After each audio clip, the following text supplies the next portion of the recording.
Hello, everyone, and welcome to another episode of the Profitable Christian Business. I am your host, Greathouse, and I'm so pleased to have my guest, Stacy Heisey-Terrell, today. Stacy is a career ownership coach who helps individuals step out of misalignment into the work that actually fits who they are personally, professionally, and spiritually.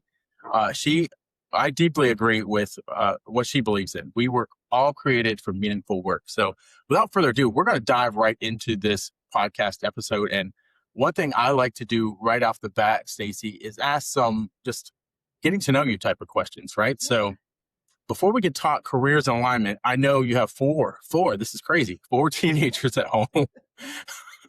What's one thing that's never boring in your house right now? It's never boring having a discussion of what we should have for dinner. Oh my goodness. Yeah. People live in my house, six opinions, what we should eat, right? Yeah. Always a debate. On that. Is there a crowd favorite? A crowd favorite. Well, my two youngest have a more limited variety of what they'll eat. So we're constantly like cajoling and Mm. pulling them into a little more adventure, a little more variety. But yeah, when in doubt, freezer pizzas and chicken fingers were good. Yep. It seems like a staple for most teenagers is pizza and chicken fingers. For sure. Oh, that is so awesome. So you spent nearly 30 years inside corporate environments. What's one moment where you remember thinking, this isn't how work is supposed to feel? One moment, that's hard to come up with just one, right? I think maybe a lot of listeners can identify when you have those moments where you understand the mission you've been given, you understand what you have to do, but you have a moment of like, what am I doing here? Like, if I just sunk through the floor and ran away, would anyone be the worst? So I think one moment when I really questioned what the heck I was doing with my life was when I had to close an office of about Oh, 500 people. And so I was kind of the layoff queen, and they sent me up to close an office, and it was just heartbreaking mm, for me to hear the stories. It was kind of expected, but nobody was ready. One of those moments, and um, that was, kind of mid-career. I had more moments of putting my integrity on the line and having to stand up for honesty and just kind of building this mountain of evidence that this was not really the path for me. I could not be really me doing these things. I had to find another way. wow. Yeah, that would have to be really challenging. I've had experience of firing people, um, and it was more singular, right? Like not Right. all people at once, which is really a bad story. But the way I normally saw it is, um, if they were poisoning the well, so to speak, right? Yeah. If they were a detriment to everybody, that's when it really didn't feel that bad to get rid of them because they were bringing down the entire team. So. Right. They were bad for the team. And you think like a person like that, like this is not the job for them either. Like it's bad for them. Like it's time Mhm. for them to move on too. And I think a lot of times, like I work with a lot of people who've gone through a layoff. So it's nothing they did, nothing they had control over. And I hear similar themes from each of, I'd been wanting to leave, but I needed a push, or I Mhm. want to do something different. And now this is coming at a good time, or at a time where I can take a moment to assess what am I going to do next. So I think, in the midst of those crises, it really does feel like a crisis. You get fired, you get laid off. But a lot of people, that's their moment where they go, Mhm. this really wasn't for me. I needed to be doing something else. Yeah, I love that. And we're going to go ahead and bring faith right into this. Usually we do it a little later, but sometimes that's God's providence. God knew that you were out of place where you are, and He knew you could have more impact and feel more fulfilled somewhere else, right? And um, we let fear keep us in places where we don't need to be, right? Right. I love your, I love for you to expand on that a little bit. Yeah. Yeah. Well, I think that that's true. A lot of those, our fears, our family's fears, keep us in those positions, right? That there's just one way to go, one path available, and I can't veer from it. Yeah. And it's too scary to think about. And so I think a lot of times we keep ourselves small or keep ourselves in a box when God really, he'll do whatever needs to be done to flip the lid off, right?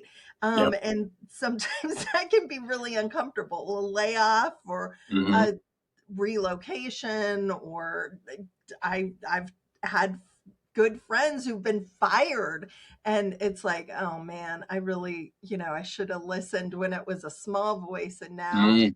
it's a very loud voice kicking me in the tush to move on or to think through something that had been weighing on them that they'd been ignoring, or pushing aside. Yeah. Um, If we have a lot of conversations on my team and with people I encounter about um, obedience, right? To God. And if you hear that small voice, delayed obedience is still disobedience, right? And God's will be done. Uh, right, like thankfully, or maybe we can be grateful it comes in a layoff and not like a whale swallowing us yeah, or something like that. But yeah. but yeah, I think for a lot of people we get those naggings in our ear, and I think you're right. A lot of times it's fear. Mhm. This sounds really scary. I don't want to, even switch jobs or consider or think about something else. I have to stay put. I have to hunker down. And not always, but most often, our fears are unrealized, right? Once we get on the other Yeah. side of that fear, it's either better or not Yes, as I bad figured as we out. imagined. Yeah. Right? Yeah. I have a good friend tells a story like when you were a little kid laying in bed, you knew that there was a monster under your bed, right? Like you just knew it in your body that there was a monster under there. But the minute you got brave enough to shine a light under your bed, you were like, it's dust and my toys, right? Like no monster. And so when we know things, I hear people like, I know I won't be successful, or I can't make money if I do something like, I know it, and they feel it in their bones. But it's like, okay, but you got to be brave enough to pick up that flashlight and maybe look just a little bit. And sometimes it's like, oh, yeah, that monster's not so scary. There's nothing there. There's just shadows. Very, very much so. But like once that kid puts that flashlight, he has years of restful sleep after that, right? Right? Right? So, Yeah. oh, so good. Quick question: what energizes you? Is it helping people dream about what's possible, or is it helping them take that first scary step, kind of like we just talked about, towards change? Yeah. I, both. And I love working with folks, and I think we all have these moments when we're working on a team and you can see in someone's face like the light bulb goes on, right? Like the batteries were put in the flashlight and they're like, oh my goodness, right? Like I Mhm. had no idea. And so I get really jazzed when that starts happening. And usually that's pretty motivated. Like that's a really good feeling. We want more of that. So you to have a little bit of discovery and then you want more. Oh, I want to talk to more people. I want to learn more. What else am I missing?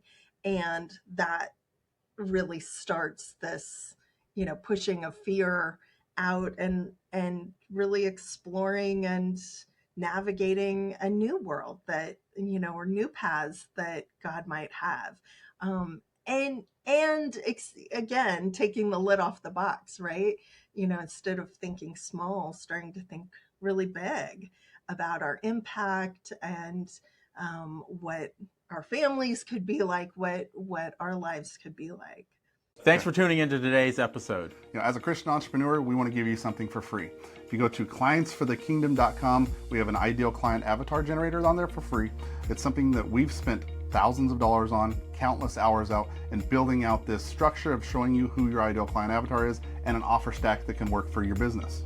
Enjoy the rest of the episode. Yeah. I want to touch on something from your answer to the last question. People often have these internal thoughts or this internal dialogue that's disempowering, right? I can't do that. I'm unable, like everything, they talk about limitations, right? Mm-hmm. Um, Mm-hmm. but really, we need to have better self-talk, right? We need to think more empowering. Like it's the whole garbage in, garbage out. Negative thoughts in, you're going to produce negative results on the other side. Not that it's all rainbows and sunshine, right? There are limitations. In reality, there are limitations to what we can do. But when we limit ourselves with our mind, it's keeping us from doing the great things that we can do. Does that make sense? Absolutely. Well, I had a client and I was talking to him. I said, well, if you started your own business, what do you think the chances are that you'd be successful? And he goes, oh, it was probably 50-50. I thought his odds were a little better. But I'm like, okay, so 50-50 say. So he's like, 50% I could fail, I could lose all my money, I could go bankrupt, I get, all these terrible things. I'm like, all right, that's not really going to happen, but okay, 50% that could happen. But what about the other 50%? 50% you could win, you could be successful, you could, this could be the start of something. So we focus on, well, what's that percentage that ah you know it's going to catch fire and we're all going to die, instead of the percentage of like, oh yeah, like people do this all the time, I could do this too, right? This could be the thing for me. And it is kind of that reframing or flipping the script of like, I can't, and more like, well, but what percentage could you? And what if we spent some time in that pasture? What would that do for you? How Yeah. empowering is that? Yeah. Yeah. I wish I remember the famous quote. Who said it? I'm gonna totally butcher it. So they're probably passed on, so they're not going to get me. But uh, it's something around a life not dared is a life not lived. Yeah. Something Yeah. it's something like that. I'm sure everybody's heard it and knows exactly what I'm trying to say. But why have a life of regrets, right? Yeah. And you can make you can hedge your bets in a way, right? You can having a proper plan helps a lot before you go and do the daring, right? Right. Having having seen a similar model with predictable outcomes and repeating that similar model, that hedges your bet a little bit. Mm-hmm. So I think again that whole fear thing is maybe you have fear because you haven't put together a plan yet. Well, right. Yeah, that's the batteries and the flashlight. Mm-hmm. Yeah, you got to do some work, Yep. right? And figure out what kind of flashlight do you need? Where are all the corners? Where are the cliffs? Can you have a backup plan? And even for my client who was like, "Oh my gosh, I'm could fail. I could do that." I'm like, "Okay, well, what if the business fails? What are you going to do?" And we came up with contingency plans. And what do you know? Like the contingencies even weren't so big, we weren't in a van down by the river, right? It was like, oh, I Yep. get a loan. It's Yep. like, Yep. okay, well, lots of people do that. Like Yep. that seems reasonable, so even working through what are those worst case scenarios, are they as scary as you think? How do other people handle this? How could you get some advice? Could you talk to those people? What would they say to their past selves to avoid that? Um, and really take some time to explore and discover can, not only be life-giving and energizing, but can quell those fears, right? Data Mm-hmm. pushes the fear down, and having a plan. I want to add one thing else to hedging the whatever I'm trying to say, uh, and that's a mentor, right? If you have Yeah. somebody that's gone before for you in a similar thing, or in the same thing, one of the best things you could do is hedge against the failure, is to find that mentor, because Yeah. they're going to tell you the missteps that they had, right? Yeah. So anyone listening, that if you are new in entrepreneurship or thinking about entrepreneurship, that is one of the very best things that you can do. Um, Even if you don't have a mentor right away, because maybe it's, paying for a mentor. If you don't, like, some consultants cost money, right? But some, you might have somebody at your church or somewhere that has been in a similar field that is willing to help you. Um, Yeah, and lots of organizations that mhm, offer free or really inexpensive webinars and mhm, advice. And I need to work on this one issue. How do I overcome this one problem? So getting creative about that, and usually talking to one person will say, "Oh, did you go and talk to this person too? mhm. Or you might want to check this out." And it starts the wheels moving. Yeah, so good. I want to go into our fill in the blank question, because we ask this of everybody that comes on. Not the same fill in the blank question, of course, but something unique to that person. So your fill in the blank question is: most people aren't unhappy at work because they lack talent. They're unhappy because they lack what? Blank. I think because they lack imagination, right? Mm, They're lacking some alignment, and imagination with, could my career really be propelling me and my family to my goals? And that lack of imagination, we just say, nah, the job is just a job.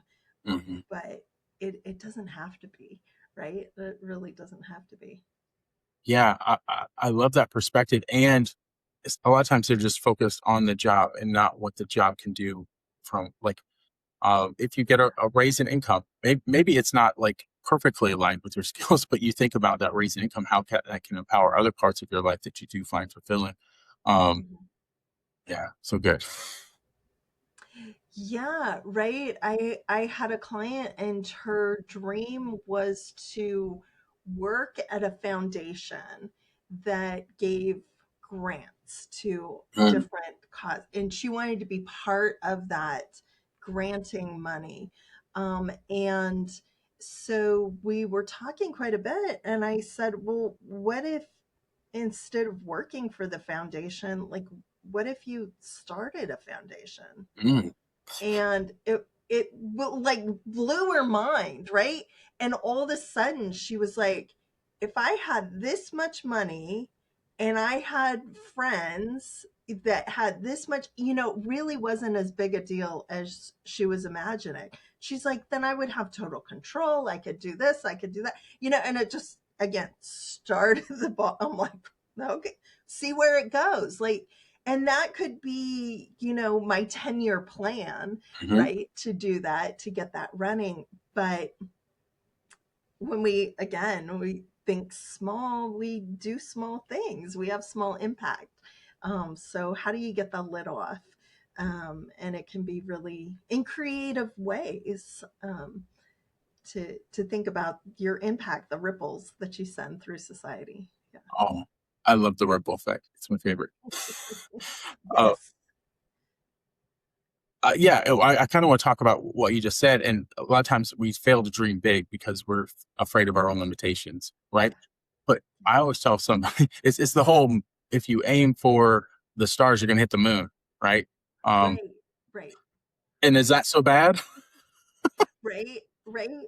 Well, now my turn to butcher a quote. It's a coach, right? Who says like we aim to be perfect, so we'll Mhm. be excellent. Mhm. Um, so I think there is something to that, like, yeah, why not? Really dream big. Well, what in there, can you do now? Where can you start? And that might lead to a really exciting place you had no idea about, or didn't know existed. Yeah, I tell a lot of our clients that the most important action is the first one, right? No matter what you're doing, the most important action is the first one, because standing still gets you nowhere. Yeah. So Yes. Yes, I have that up actually up on my desk, right? What does it say? A life-changing moment happens when you take the first step to do something different. Yeah. perfectly aligned. Yes. Yeah. So good. So good. Right. Now I want to ask you our secret question. We ask everybody that comes on the podcast a secret question because we want to reveal your secrets to the audience. Absolutely. So, what is the secret to career alignment? Setting goals. Setting goals and writing them down. It isn't that boring, right? Like I that's don't kind of think so.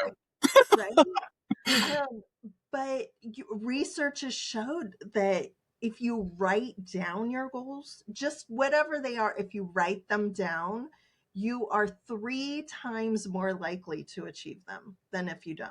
Just write them down, right? And so again, these little steps, these first steps can be seem like, well, what are my goals? Yep. Before I go to write them down, I have to figure out what they are. I have to reflect a bit. I might have to talk to some people in my life, and get them down. And that really is the secret to start aligning and start envisioning a different future. It's crazy how you and I are relying on so many things right now because we have a weekly call for our clients called the Goal Getting Call, and it's based on our Profitable Christian Business Planner and Journal. Um, and we talk about what are the needle movers once they set their goals, what are the needle movers to help them get to those goals. And it's one of the most fulfilling things to me to hear them as they start to progress through to these goals, and how the fear starts to fade away and they start to see momentum. And it's just Yeah. it's one of the best things. It's one of my favorite things I get to do. So Yeah. Yeah, well, and I think too, like as grown-ups, we don't spend very much time daydreaming or imagining these futures for ourselves, and that's I think that's antithetical to being a spiritual person. Like we should be dreaming big and um, and wondering and being curious about, well, what else is there? What else is out there? What else could I do? I love that you touched on the spiritual aspect of this, is because the impact is not for us; it's the impact for His kingdom, right? What? How can we grow in order to grow the Gospels, right? So, Yeah, so good. yeah. Yeah, and and there's all kinds of statistics about people who are a little grumpy in their job or feel stymied or unsuccessful or have a terrible boss, that they take that home, right? Like that toxic environment impacts their home, their community, the people they're interacting with. So if we have good stuff happening at work, then we have good ripples, right? And not those bad ripples. We spend too much time working and with our work families to not have it be a positive, fulfilling thing. Not that it's easy, but that it's satisfying. Yeah, and I think of I'm going to say the verse, but I don't know exactly the chapter and verse. So um, you'll know it. Somebody will be watching this and know exactly what chapter and verse this is. But do all your work unto the Lord, right? So no matter what situation God has you in the moment, you can feel more fulfilled knowing that you're doing the work to your best ability where you are. Um, and if we went to work, went to our entrepreneurial endeavors every day with that in mind, like do my work today as unto the Lord. So what can I do today to please God? Right? If you're about pleasing my boss, so yeah, you got to please your boss, but how, like, usually pleasing God is also going to be pleasing to your boss, right? Because that means you're not slacking in. Well, and when we think back, like the crummy job, sometimes those crummy, dirty, icky jobs that we do a lot of times in our youth, right? That our families make us do or whatever. Like that we've had a blast doing that. I had so much fun doing this thing. And it's because we brought fun. We had a fun environment. Maybe there was one person that was making that good. And so it didn't even matter. My dad has this hilarious story about his family had a hardware store, and they made bricks. So his great grandfather had started this brick company, and there was a new kiln, in the 50s, this modern kiln that was going to make the bricks. So they had to knock down all these brick, old, dusty, yucky brick kilns to build this new one. And so his grandfather sent, like all the cousins out, right? So it's like, we can't have our workers doing this terrible job. We send the Oh my goodness. right? So my dad was out there they had hammers and they were chunking up these bricks and all this stuff. And he was with all his cousins, and his aunt brought donuts, and the neighbor brought lemonade, and he has these great stories of this filthy, dirty, terrible job that they didn't even want the paid workers doing.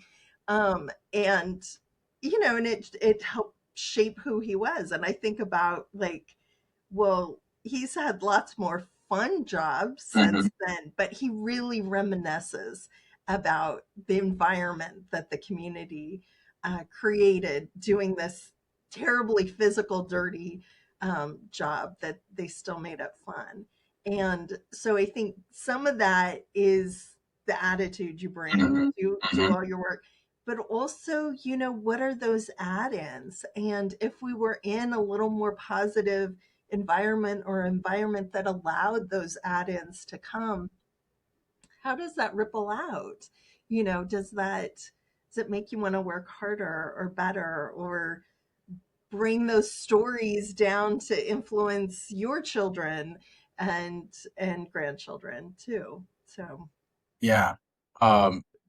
Probably shaped a lot of his character in those early years when he yes, was doing that. yes, And it makes me think of this too, is a lot of times God puts us in a season to do just that, shape our character. We're not ready for what we think we want right now.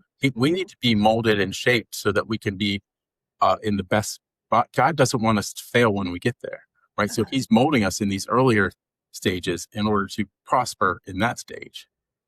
yeah, So. yeah, yes, yeah. And sometimes that's just really hard to sit in, right? Or to know, am I done with that? Like, right? What is character building, and what is, oh, this is a kick that I need to think of something different.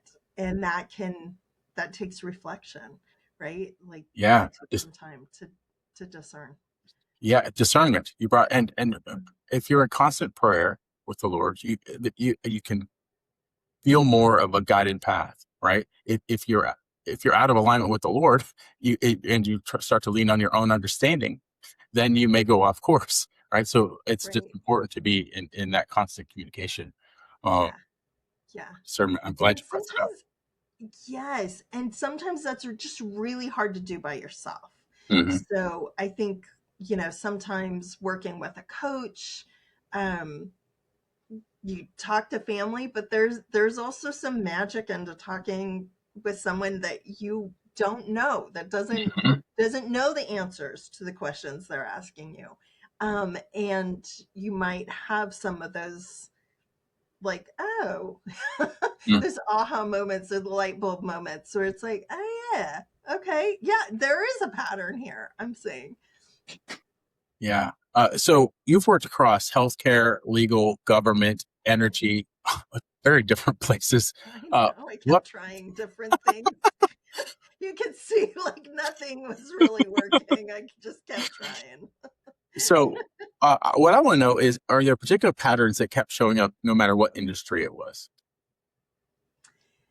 Yes. Yes. And I think for me, um, and this is an exercise I do with my clients too, kind of what is your career story? And for me, I recognize things no matter what environment I was, I always ended up doing the same thing, right? Like I was kind of this.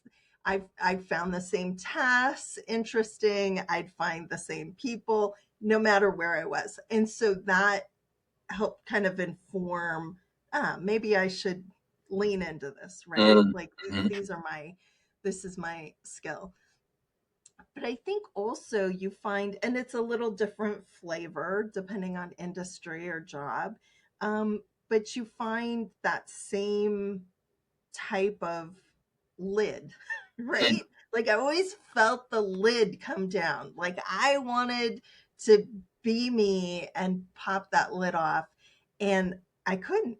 I had to be who the company needed me to Mhm. be. So there was a lot of backbending into that position. And when I finally got to the place where I was like, okay, I need the position to bend to me, not me to the position. And it was like, oh wow, I could just be myself. I'm not getting the like, oh, you're kind of weird, or we don't understand you, you're very nice, or why do you always want to change things?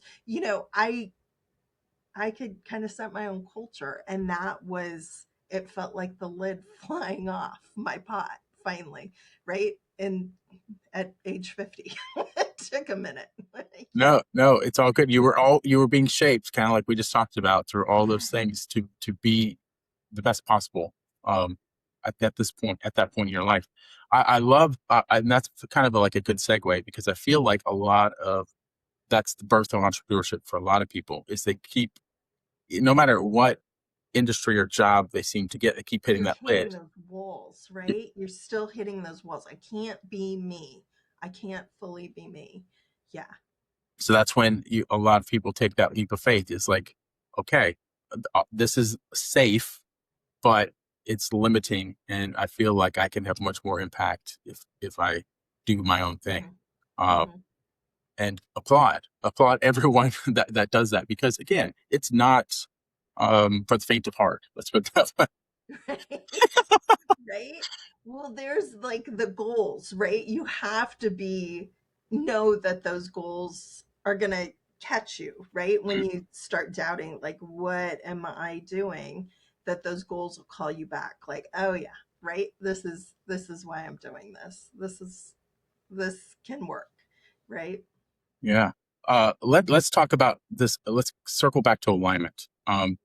Talk about how misalignment not only can affect your work, but outside of that. But also, I want to take it to the flip side of like when you feel aligned, the type of impact, and how that affects your circle, if you will. So, if you Yeah. expand on that. Yeah. Yeah, absolutely. Well, and I think, we talked a little bit about, yeah, like kind of being your authentic self, or being that person you felt maybe needed to be smaller, letting that loose. But also, what my process when I was deciding to go to take the leap out on my own, I thought a lot about my lifestyle goals. I Mhm. have 4 kids. I was, corporate. I was constantly traveling. I missed a lot, or I was up at midnight preparing things, so I could go to work all day and the kids would have the things they needed, or the activities. And for me, that lifestyle goal was super important. I want to have time to do a check-in when they get home from school, to run somebody to an activity, to not have to travel, but also support other endeavors that I like. My husband runs a food pantry, and Awesome. when they're shorthanded, sometimes I can run over and help. and that is fulfilling and life-giving and purposeful. So I think having those goals of, like, I wanted a more control on my schedule, I wanted a freer schedule, I was willing to trade some other things Mm. to get the lifestyle. And then when that happens, just being really grateful that, like, oh yeah, this is I am aligning. You froze. Is that my side? Hello? Oh no. I'm Okay. sorry. I We think have an edit. I don't know what. yes, we had a little blip. That's okay. I'm glad you're back. So I don't know where exactly cut off. I think you were close to the end of your answer, but I'm not positive. Um, but I know I can edit it probably there. So Okay. uh, Okay. we'll do that. But then that just made me lose my train of thought too. So I'm going to have to Oh, reel myself back around. Um, take a moment. oh, Yeah. okay. So I'm going to carry on to a couple things that you said there. So I'm going to do a little countdown back into this. Okay. 5, 4, 3, 2, 1. You mentioned a couple important things in your response there. You alluded to sacrifice was one of those. So you have to realize, and you have to be okay with in a season. I'm doing these trade offs, and maybe it's often if you're leaving a career that pays you pretty good money and you're starting an entrepreneur endeavor, you have to trade that money off in order for the Right. time freedom Yeah. while you're building. Um, if you want to talk about that a little bit. Yeah, yes, right? Because as much as we'd like to have it all, if you could start a business and ramp that really quick and make lots of money and also control your schedule, I'll be doing that. Right? So again, I think that coming back to what are your short-term goals? Mm-hmm. Um, what are those trade-offs? Are you okay with those? Again, we need the some discovery using the flashlight to find out what those are. How do you prepare for them? And then how are you going to encourage yourself when you're in the midst of that, right? Like it might be that you're working longer or you're learning something new and it's hard and it may not be successful. You're doing some trial and error.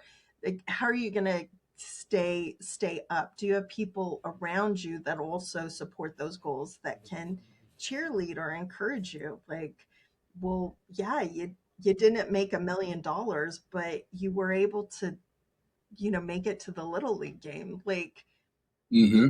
you Yep. met your goal, right?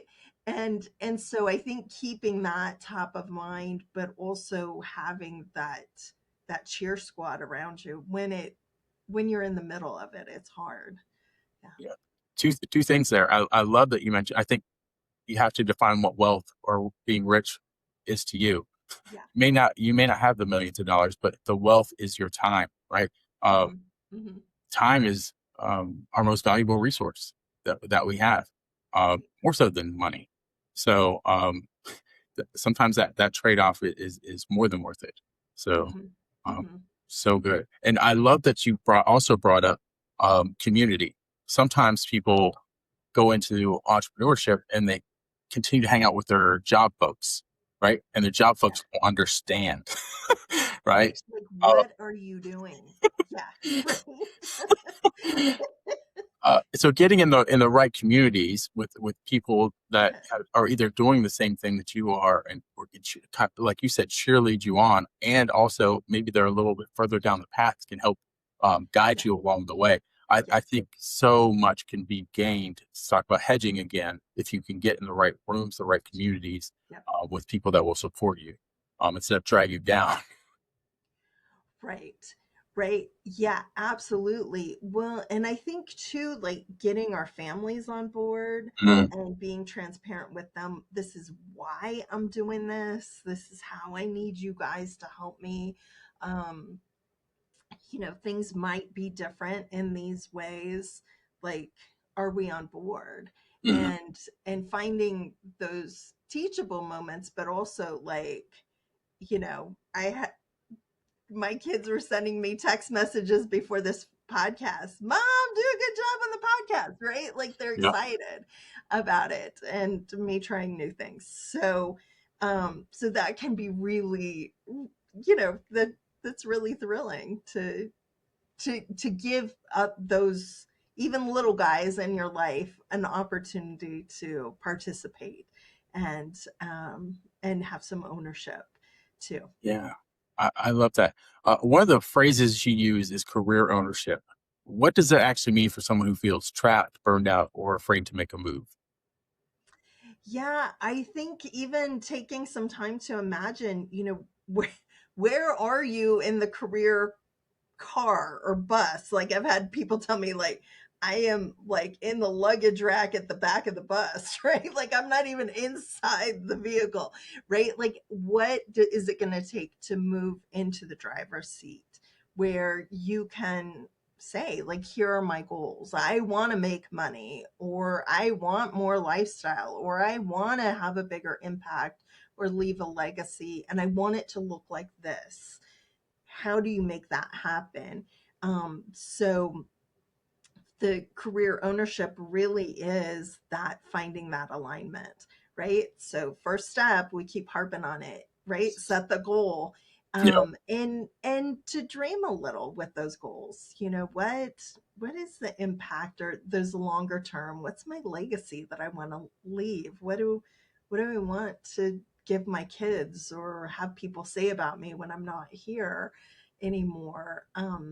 Well, then how do I work backwards and start making that happen? Move up and into the the driver's seat. Um, and then, how do you find the keys, right? Like Yeah. the metaphor is endless, right? The keys, how do you shift into a higher gear, right? Like you're bringing then in all these new tools and resources for yourself too. Yeah, I love when someone is on one of our calls and they they have set ambitious goals, and it could even be like for the week, right? Because we meet once a week, and they didn't hit their goal for the week, and we still celebrate it because how much progress they made towards that goal, right? Because Yeah, it was ambitious, but yeah. you got 80%. You did 80. You know what? That's better than when you started with us and you did nothing, right? Right, and you were at 5. Yeah. Yeah. Right? So, it's just and just loop all the way back to something you said earlier in one of your responses, gratitude, right? You have to Mhm, pause and have mhm. gratitude along the way because and too often we're so busy looking ahead that we forget to look where we came from, Yeah, right? yeah, So, yeah, right? And, uh I have a coach friend who he says, "Oh, my worst day of working for myself is still better than going back." Right? yeah, And keeping that, holding that tension, I think is important to keep you moving forward. But yeah, to be grateful, like, you know, it could be worse. Like I could have just gotten screamed at again for a mistake that somebody else did, right? Like we've all been there. Um, we don't want to go back. Yeah. How yeah. do you move forward? I almost like I feel like most entrepreneurs love uncomfortability. The ones that really want to be successful, because if you start to settle into that comfortability, you're no longer growing, right? Yeah. When we chase being uncomfortable to learn something new, to build something, that it's going to require a lot of us that we may not have yet, right? So we have to Yeah. again be molded again Yeah. in order to accomplish that. So I love everything that you said about that. Yeah. Well, and reframing that uncomfortability or failure with I'm learning, right? Like, oh, but I'm better this week than I was last week, right? And that is a really terrific mindset to force yourself into, right? Which a lot of times in our careers, like in our jobs, we're not given that option even of, or improvement or self-improvement or self-learning might not be anyone's goal, right? For you, you gotta take it on yourself. Yeah. Kind of on that note, in when you're in a corporate or professional role, what's the biggest lie professionals believe about job security? I think that they have it, right? Mm-hmm. Right? I mean, we see that all over. Even, I had a client who worked for the government, and she said, I am so risk adverse. I knew my career path, I was going to get a government job, a federal government job, and never have to worry about instability. And here she was laid off, on my calendar, right? Like, there is no stability, right? And so I think that is terrifying to Mm-hmm. come to. But for a lot of the people I work with too, probably you as well, Doug, is that I'm sick of other people determining Mm. my stability or my future, my income potential, my calendar potential. Um, I want to determine that. And if there's instability, I want to be responsible for that, and be able to put my own effort towards fixing or managing that, or knowing when that's coming and planning for it, rather than putting that in somebody else's hands. Yeah, I feel like there is, in seasons especially, there is just as much fear and instability in a career job role as there could be in entrepreneurship. Right. Well, I know. I don't like it's. We'll refrain from making larger comments about the economy in our Yeah. society, but yeah, for us individuals, and then what do you trade to get that? Mm-hmm. A lot of us will trade in, working long hours, um, being passed up for promotions, or being told to wait for raises, and then we do all these things. What do we get? Like, we don't get a watch after a 50-year career and a party. Like, often we get laid off, or we turn back into a cog, right? When Mm-hmm. we've tried to be a stellar standout employee. And it's heartbreaking, to come to those conclusions sometimes for folks, or when that happens. So let's talk about the transition, because there's probably people listening right now who know something needs to change, but they feel paralyzed by fear or uncertainty about going into something new. What's the first step that you would recommend? I think not staying in that fear, right? If you feel the itch, if you feel that some of that fear creeping in, how do you fight that with some action, Mm-hmm. right? You don't have to quit your job. You don't have to start looking for a new job. You might just need a little reflection on, what is happening. Is it, what is that itch all about? What's the nagging feeling, telling you? And sometimes that's good to work out with a coach, or with a trusted partner. Sometimes it can be really hard. We need a little extra help. Like, I use structured, talking guidelines and things that we work through, and sometimes that is helpful. But I think finding some sort of action to take, and not staying in that fearful place, um, always makes you feel better. Yeah, I often feel like that fear is coming from lack of clarity, right? They don't Yeah. have enough Yes. information. So Yeah. to accompany kind of what you said is you should go seek clarity. And I think that's kind of what you're alluding to anyway, is go seek clarity around making this move. Once you get more clarity, it becomes easier to make the move. Right. Right. And for some people, even that, we might have, a lot of people feel like, oh, I'd love to be my own boss, right? And they explore a little and go, oh, wow, that is so not for me, right? But Yep. then, Yep. and if you never explored, that would be itchy for years, right? Yeah. So sometimes it's pulling the shades on some of the windows or closing up the doors to feel really good about your way forward. We talked about alignment before. I want to kind of go back to that. So, um, I think one of the most important things, we talked about goals and our own personal values. Sometimes we're in a job that doesn't seem to align with either one of those, or we're even in an entrepreneur path that doesn't seem to align with some of those. That can even happen. So, how do you help people align those values and goals, especially when the math, when it sometimes doesn't make sense logically, or math doesn't seem to line up?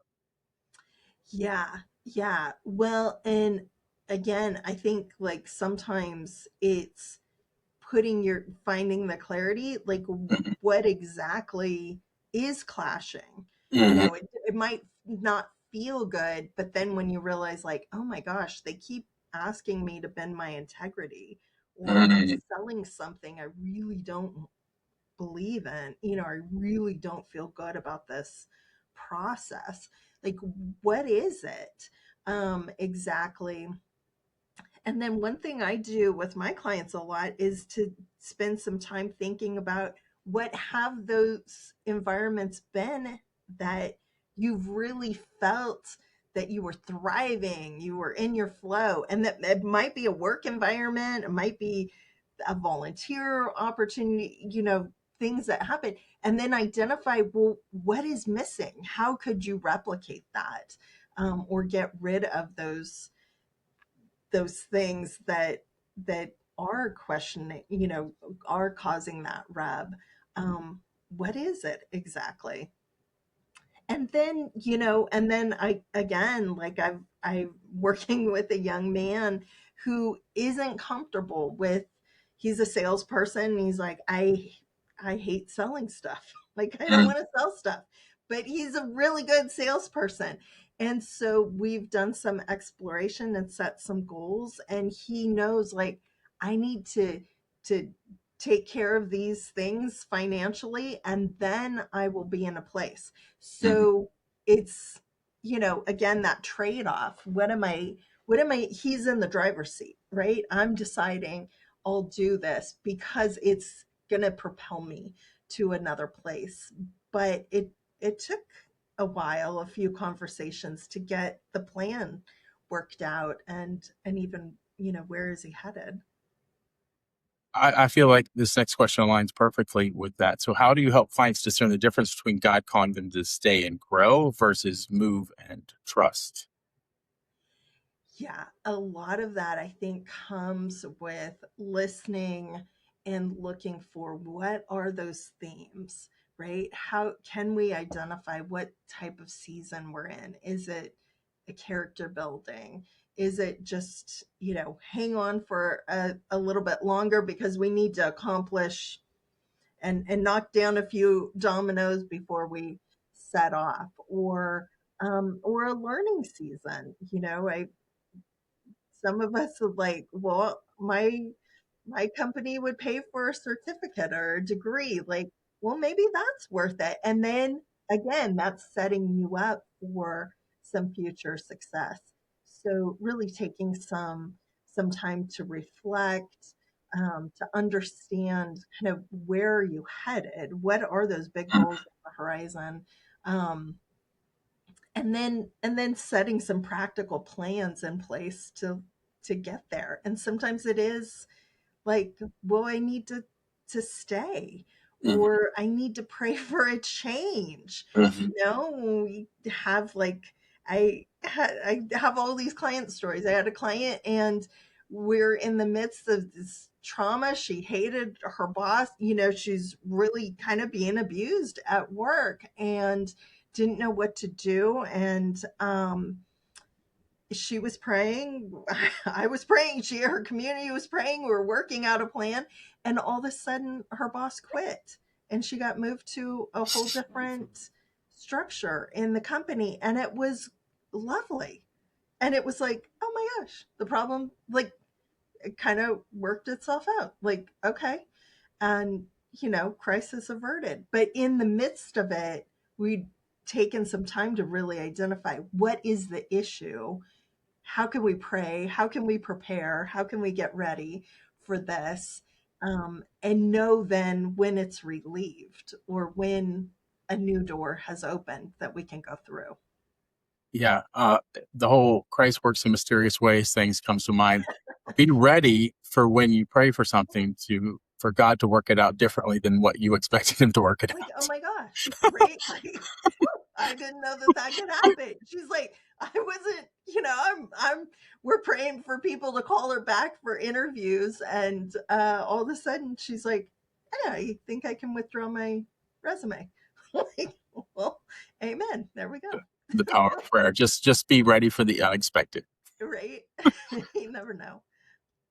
So if someone takes nothing else from this conversation, what's the one truth you want them to remember about work, faith, and purpose?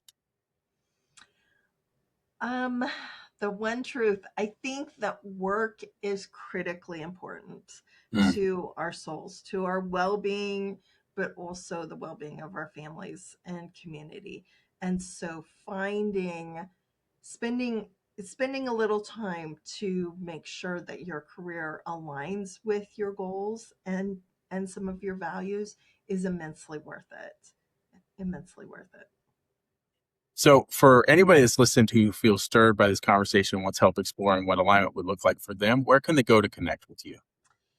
So, I'm offering complimentary coaching, and people can connect right to me, read more about me, get on my calendar, fill out a contact card, and have me get a hold of them.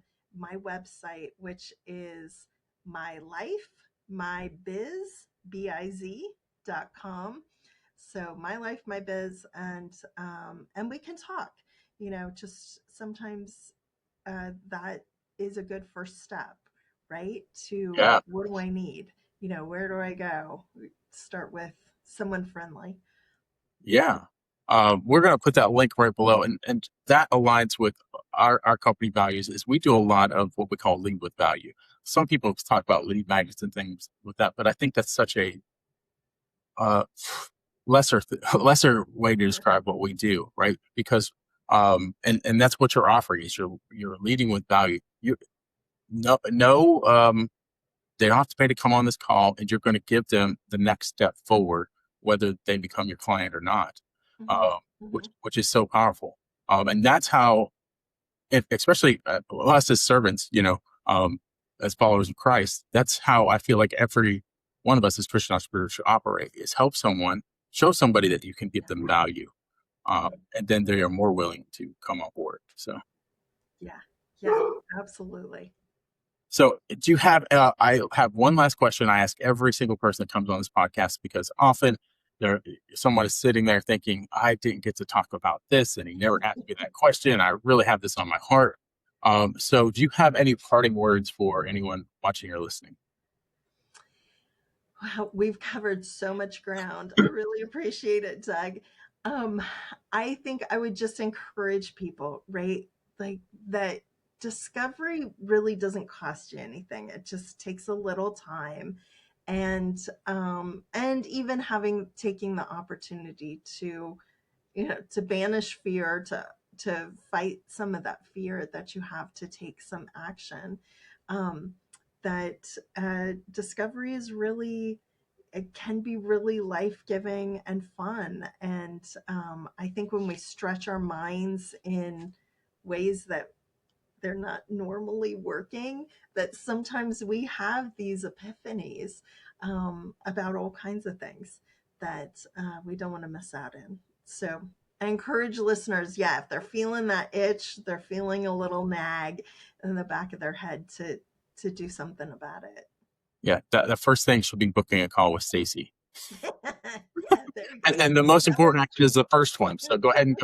While you're watching, go ahead and click the link that you find somewhere near this video and go book that appointment with Stacy.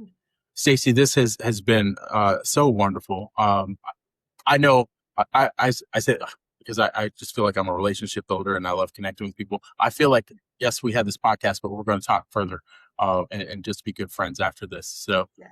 thank you so much for coming on the podcast. Thank you. Thanks for your time today. Listeners, if you found this interview valuable and you want more of this, more experts pouring into your business to help you move forward, remember to hit the subscribe button wherever you're watching this, whether it's on your favorite podcast platform or on YouTube. And until next time, keep moving forward. Thanks for checking out the Profitable Christian Business Podcast. Remember to like, subscribe, and share.